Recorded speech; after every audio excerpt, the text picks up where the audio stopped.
Hi friends, welcome to Shamees kitchen. എല്ലാവർക്കും സുഖമാണല്ലോ. ഇന്നത്തെ നമ്മുടെ സ്പെഷ്യൽ വളരെ രുചികരമായിട്ട് എളുപ്പത്തിൽ തയ്യാറാക്കിയെടുക്കാൻ പറ്റുന്ന നല്ലൊരു മത്തങ്ങ കറിയുടെ റെസിപ്പിയാണ് കേട്ടോ. ഇതുപോലൊരു മത്തങ്ങ കറി ഉണ്ടെങ്കിൽ ചോറിനോടൊപ്പം വേറെ ഒന്നും സൈഡായിട്ട് പ്രത്യേകിച്ച് വേണ്ട. അപ്പോൾ ഈ വീഡിയോ ഇഷ്ടമായാൽ ഇതൊന്ന് ലൈക്ക് ചെയ്യാനും കൂടെ തന്നെ സബ്സ്ക്രൈബ് ചെയ്യാനും ആ തൊട്ടടുത്ത് കാണുന്ന ബെല്ലൈക്കൻ്റെ ഓൾ മറക്കാതെ കൂടെ ഒന്ന് പ്രസ് ചെയ്തേക്കണേ. എന്നാൽ ശരി, ഇതെങ്ങനെയാണ് തയ്യാറാക്കുന്നത് വേഗം ഒന്ന് കണ്ടു നോക്കാം. നമ്മുടെ ഈ മത്തങ്ങ കറി തയ്യാറാക്കി എടുക്കാനായിട്ട് ഞാനിപ്പോൾ ഇതുപോലെ ഒരു മത്തൻ എടുത്തിട്ടുണ്ട്. ഫുള്ളായിട്ടുള്ള മത്തൻ നമുക്ക് ആവശ്യമായിട്ടില്ല, അതിൻ്റെ പകുതിയാണ് എടുത്തിട്ടുള്ളത്. 500 ഗ്രാം അളവിലാണ് കേട്ടോ നമുക്ക് മത്തൻ ആവശ്യമായിട്ടുള്ളത്. അപ്പോൾ ഇനി ഇതിൻ്റെ പുറന്തോലെല്ലാം ഒന്ന് അരിഞ്ഞ് മാറ്റി ഇതിനുള്ളിലെ സീഡൊക്കെ മാറ്റി ചെറിയ ചെറിയ കഷ്ണങ്ങളാക്കി ഒന്ന് അരിഞ്ഞെടുക്കാം. ആദ്യം നമ്മുടെ മത്തനെല്ലാം ഞാനിപ്പോൾ ചെറിയ ചെറിയ കഷ്ണങ്ങളാക്കി ഒന്ന് അരിഞ്ഞെടുത്തിട്ടുണ്ട്. ഒരുപാട് തീരെ ചെറിയ കഷ്ണങ്ങളായിട്ട് അരിയേണ്ട ആവശ്യമില്ല, അതുപോലെ തന്നെ തീരെ വലിയ പീസാക്കിയിട്ട് അരിയേണ്ട. ഇനി നമുക്കിതെല്ലാം നമ്മൾ കറി വെക്കുന്ന ഒരു മൺചട്ടിയിലേക്കോ അല്ലെങ്കിൽ ഒരു കടായിലേക്കോ ഇതെല്ലാം ഒന്ന് മാറ്റാം. അരിഞ്ഞെടുത്ത മത്തനെല്ലാം ഞാനിപ്പോൾ ഒരു മൺചട്ടിയിലേക്കൊന്ന് മാറ്റിയിട്ടുണ്ട്. ഇനി അടുത്ത് നമുക്കിതിലേക്ക് ചേർക്കേണ്ടത് ചെറിയുള്ളിയാണ്. ഒരു 7ഓളം ചെറിയുള്ളി എടുത്തിട്ടുണ്ട്. എന്ന് ചെറുതായിട്ടൊന്ന് അരിഞ്ഞെടുത്തിരിക്കുകയാണ്. ആ ചെറിയുള്ളി ചേർക്കാം. സവാളയ്ക്ക് പകരം ചെറിയുള്ളി ചേർക്കുന്നതാണ് കേട്ടോ കൂടുതൽ രുചികരം. പിന്നെ ഇനി നമുക്കിതിലേക്ക് വേണ്ടത് പച്ചമുളകാണ്. അപ്പോൾ 2 പച്ചമുളകാണ് ഞാനിപ്പോൾ ഇതിലേക്ക് ചേർക്കുന്നത്. ഇനി ഒരല്പം കറിവേപ്പില ചേർക്കാം.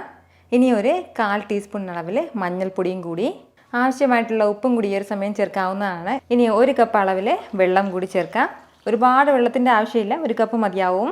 ചിലർക്ക് മത്തങ്ങ കറിയിൽ ഒരല്പം പുളി ഇഷ്ടമുള്ളവരുണ്ടാവും. അങ്ങനെയാണെന്നുണ്ടെങ്കിൽ ആ ഒരു പുളി ടേസ്റ്റ് ഇഷ്ടമുള്ളവർ ഈ ഒരു സമയം ഒരു ചെറിയൊരു നെല്ലിക്ക വലുപ്പത്തിലുള്ള വാളംപുളി വെള്ളത്തിലിട്ട് ഒരല്പം ഒന്ന് മിക്സ് ചെയ്തിട്ട് ആ വാളംപുളിയുടെ വെള്ളം മാത്രം ഇപ്പോൾ ഒന്ന് ചേർക്കാവുന്നതാണ്. ഫ്ലെയിം ഒന്ന് ഹൈയിൽ വെച്ചിട്ട് തന്നെ ഒരു 10 മിനിറ്റ് അടച്ചു വെച്ച് നമുക്കൊന്ന് വേവിച്ചെടുക്കാം. അത്രയും സമയം കൊണ്ട് തന്നെ നമ്മുടെ മത്തനെല്ലാം നന്നായിട്ട് തന്നെ വെന്ത് കിട്ടിക്കോളും.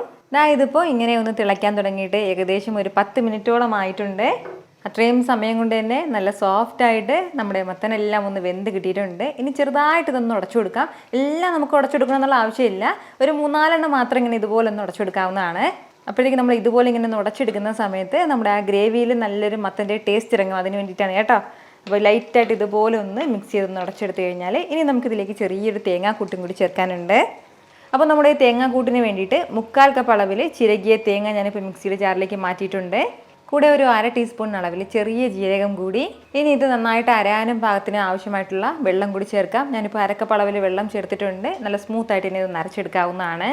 നന്നായിട്ട് അരച്ചെടുത്ത നമ്മുടെ ഈ തേങ്ങാക്കൂട്ട് ഇനി നമുക്ക് ഈ കറിയിലേക്ക് ചേർക്കാവുന്നതാണ്. ഇനി ഫ്ലെയിം ഒന്ന് മീഡിയത്തിൽ വെച്ചിട്ട് നല്ല രീതിക്ക് ഇതൊന്ന് മിക്സ് ചെയ്ത് യോജിപ്പിച്ചെടുക്കാം. ഇപ്പോൾ ഇതിൻ്റെ കളർ കുറച്ച് വൈറ്റ് ആയിട്ടാണ് ഉള്ളത്. ഇത് നല്ലതുപോലെ ഒന്ന് ചൂടായി വരുമ്പോഴത്തേക്കും കളർ കുറച്ചും കൂടി ഒന്ന് മാറി നല്ലൊരു യെല്ലോയിഷ് കളറിലേക്ക് മാറും. പ്രത്യേകം ശ്രദ്ധിച്ചേക്കണം, തിളയ്ക്കാൻ വേണ്ടി ഇനി വിടരുത്. തിളച്ച് കഴിഞ്ഞാൽ ഇതിൻ്റെ ടേസ്റ്റ് പാടെ മാറിപ്പോകും. നന്നായിട്ട് നമ്മുടെ തേങ്ങാക്കൂട്ടൊന്ന് ചൂടായി കിട്ടിയാൽ മാത്രം മതിയാവും. ഇടയ്ക്കിടയ്ക്ക് ഇത് നല്ലതുപോലെ ഇളക്കി കൊടുക്കണം. ഒരു 2-3 മിനിറ്റ് മാത്രം മതിയാവും നല്ല രീതിക്ക് ഇതൊന്ന് ചൂടായി കിട്ടാനായിട്ട്. ഇതിപ്പോൾ നല്ല രീതിക്ക് തന്നെ ഒന്ന് ചൂടായി കിട്ടിയിട്ടുണ്ട്. തിളയ്ക്കുന്നതിന് തൊട്ട് മുമ്പുള്ള ഒരു സ്റ്റേജാണ് കേട്ടോ. അപ്പോൾ ഇനി നമുക്ക് ഫ്ലെയിം ഓഫ് ചെയ്യാവുന്നതാണ്. ഇനി ഒരുപാട് സമയമായിട്ട് നമ്മൾ ഫ്ലെയിം വെക്കുകയാണെന്നുണ്ടെങ്കിൽ ഇത് തിളച്ച് തുടങ്ങും നല്ല രീതിക്ക്. അപ്പോൾ ഇനി ഫ്ലെയിം ഓഫ് ചെയ്തിട്ട് ഇതിലേക്ക് നമുക്ക് ചെറിയൊരു താളിപ്പും കൂടി ഒന്ന് ചേർത്ത് കൊടുക്കാം. അപ്പോൾ ഇതിലേക്ക് താളിച്ച് ചേർക്കാനായിട്ട് ഒരു താളിപ്പ് പാനിലേക്ക് നമുക്ക് 1 ടേബിൾ സ്പൂൺ വെളിച്ചെണ്ണ ചേർക്കാം. എണ്ണ ഒന്ന് ചൂടായി തുടങ്ങുമ്പോഴത്തേക്കും 1/2 ടീസ്പൂൺ കടുക് ചേർക്കാവുന്നതാണ്. കടുക് ഒന്ന് പൊട്ടി തുടങ്ങുമ്പോഴത്തേക്കും 2 വറ്റൽമുളക്, കൂടെ ഒരല്പം കറിവേപ്പിലയും കൂടി. ഇനി ഒരു 2 പിഞ്ച് അളവിൽ മാത്രം മുളക് പൊടിയും കൂടി ഇതിലേക്ക് ആവശ്യമായിട്ടുണ്ട്. ചൂടോടുകൂടി തന്നെ നമ്മുടെ ഈ താളിച്ചത് നേരെ നമുക്ക് നമ്മുടെ കറിയിലേക്ക് ചേർക്കാവുന്നതാണ്. സൂപ്പർ ടേസ്റ്റി ആയിട്ടുള്ള നമ്മുടെ മത്തങ്ങ കറി ഇവിടെ റെഡി ആയിട്ടുണ്ട്. ചൂട് ചോറിനോടൊപ്പമോ അല്ലാന്നുണ്ടെങ്കിൽ നമുക്ക് ഇഷ്ടമുള്ള വേറെ എന്തെങ്കിലും കൂടെ കഴിക്കണമെന്നുണ്ടെങ്കിൽ അങ്ങനെയും നമുക്ക് ചേർത്ത് കഴിക്കാവുന്നതാണ്. ഉറപ്പായിട്ടും മത്തങ്ങ കറി നിങ്ങൾ ഇതുപോലെ ഒന്ന് ട്രൈ ചെയ്ത് നോക്കണം കേട്ടോ.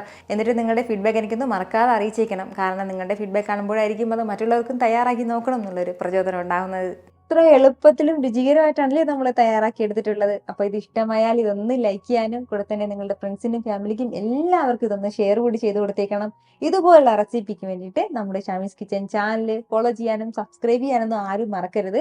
വീണ്ടും നല്ലൊരു ഷാർ വീഡിയോ ആയിട്ട് നാളെ കാണാം. അതുവരേക്കും എല്ലാവരും ഹാപ്പി ആയിട്ടിരിക്കുക, സന്തോഷമായിട്ടിരിക്കുക, എല്ലാവരും സേഫ് ആയിട്ടിരിക്കണം. Take care friends. ടാറ്റാ.